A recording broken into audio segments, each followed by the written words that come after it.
Yeah. Where is it? So there should be a block on the bottom plate right here between these two studs. It just sits right on top of this, and they didn't put that in. You've got a splice right here. There's an anchor bolt there. There should be an anchor bolt here, but there's not, so they need to put a 2x4 block right here. Okay. And they didn't do that, and now they've insulated, so they're gonna have to cut out that insulation to put that block in. Okay. And then do they need to put back the insulation once they're done? Yeah. Well, they can cut it out to fit. I mean, they just Okay, cut out okay, 2 inches and okay. slide a block in. All right, cool. This, and Richard, you were here for this, but this still has not been fixed. You can see the bow and the stud. It's not nailed solid, and this is gonna get sheetrock on it, so that needs to be repaired before the sheetrock gets hung. Okay, great. Good to know. Okay. So the surface damage on the concrete, we talked about that. It's not an issue anymore because, well, it was never really a structural issue as long as they're putting flooring down, which we said they are, so that's not gonna be there. Okay. Let's see what else we have down here real quick. I think most of it was still upstairs. There's a couple areas on the outside on this wall that the sheathing did not get repaired. So this section on the left side where you can see the break in the sheathing, they didn't fix that. And then right above it, I'd walk out there, but it's all muddy, so let's just do this. Oops, come back in here.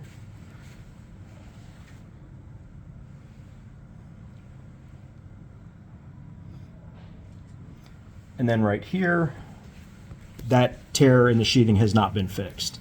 So they've insulated, but now because that hasn't been repaired with siding tape, if water gets in there, it's going to go down behind the insulation. It can cause mold. So we want to make sure that gets fixed. Okay, and that's on the left side of the. Yeah, basically just right behind, just past the vent for the microwave, the vent hood. Okay, so on the left side by the vent for the microwave. Got it. Any other exterior issues? Nope, that was it on the exterior. Now let's run upstairs because most of the other stuff was up here.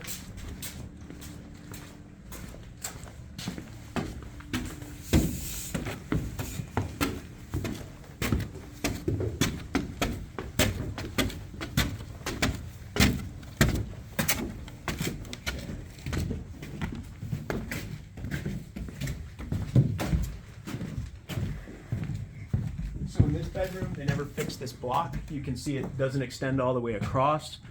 These are your water supply lines. Well, they're your drain lines, but this can cause those to flex, which can cause what we call water hammering. So we want to make sure that block extends all the way across. All blocks should be from one framing member to another one. And the block is just wood, right? Yeah, just this 2x4 just needs to go from this ceiling joist all the way to this ceiling joist, not that gap right there. All right. Okay. So they need to put in a second piece, right? Or just take that one out and put in a full piece. Okay, I see. Okay. It just keeps it from moving, right? Correct. We talked about these floor shims. The shims are okay, but they still have not, they need to be sealed with epoxy or something so they don't move. Because over time what's going to happen is they're going to come loose. This one's not so bad, still needs to be corrected. This one is the worst one. This one is just, you can pull it right out.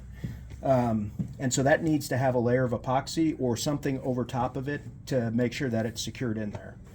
Okay. Because what'll happen over time is that's going to pop loose, and then you're going to have floor Right. squeaks and floor pops. I get it. And ideally, it would have been better if they would have just put a whole piece of. Correct.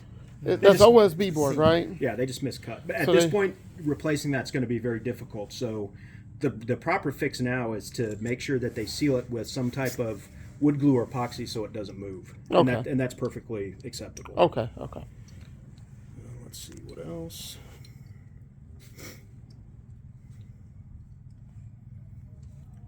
We talked about that. We talked about that. Oh, the damaged subfloor behind this never got fixed, so we can walk into this, which I believe is. Yeah, that's not being structural issue. But this, I'm not going to stand on this sheetrock since my boots are muddy now. But this subfloor never got repaired.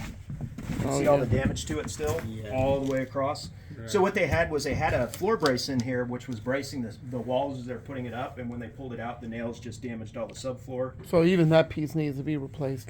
That piece right there, the Yeah. second piece. So those two pieces should be replaced. Correct. You think it's gonna be pretty hard at this stage, or? Well, they can replace it or repair it. Repair it is probably the best way to go at this point. And the repair will be again epoxy, or? Yeah, so they need to get rid of all the loose wood fiber and then put like either latex float or epoxy over top of that and smooth it out. So Okay, it's like nice a and- level quick type Yeah, situation. something like that. Okay. Yep. What else?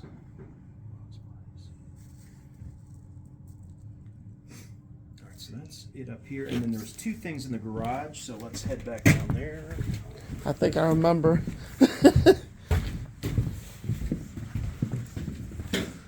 Now, one of my I can't see because they've already put their shear wall up in the garage, and I'll show you where that is.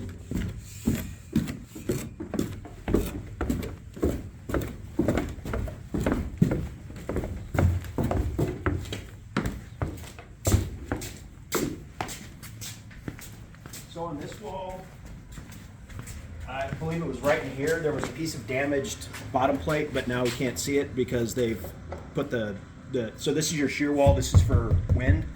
But it's in here somewhere where there was a damaged piece of bottom plate, and I can show it to you real quick. Now they already put the sheetrock, right? How do you confirm? So this issue is behind the sheet, The sheathing. sheetrock or the sheathing. Yeah.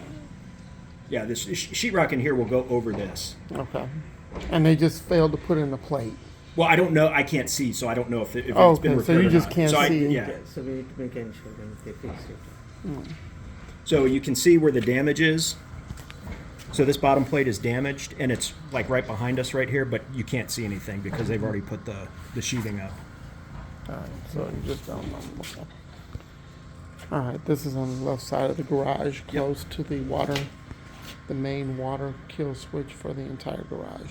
Okay. And then on the right, the last thing on the right side is behind all this cement.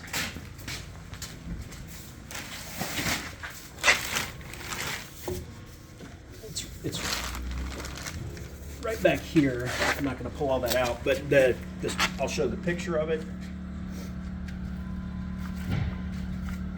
Now this can be fixed at any time. This isn't critical for sheetrock. This can be fixed whenever. Okay. But But they do need to fix it before they put the sheetrock up. no, this can be done afterwards. Oh, okay. Because okay. it's on the concrete wall. I misunderstood you. The sheetrock doesn't go all the way down. So let me pull it up.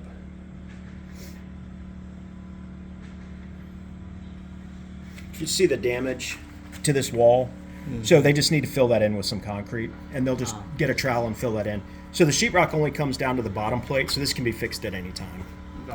But it needs to be fixed before you close. So we'll look for this on the final inspection as Okay, well. so this is more a concrete issue. It is. Concrete. Yep. Okay, It, concrete it's right off of this stud, right below that. Right. Okay. This is the right corner of the garage. So. And that's it. Everything else has been corrected. Okay. All right. Well, So that not a was lot, all the but- items of deficiencies that were still outstanding. Discontinuing this video. Thank you.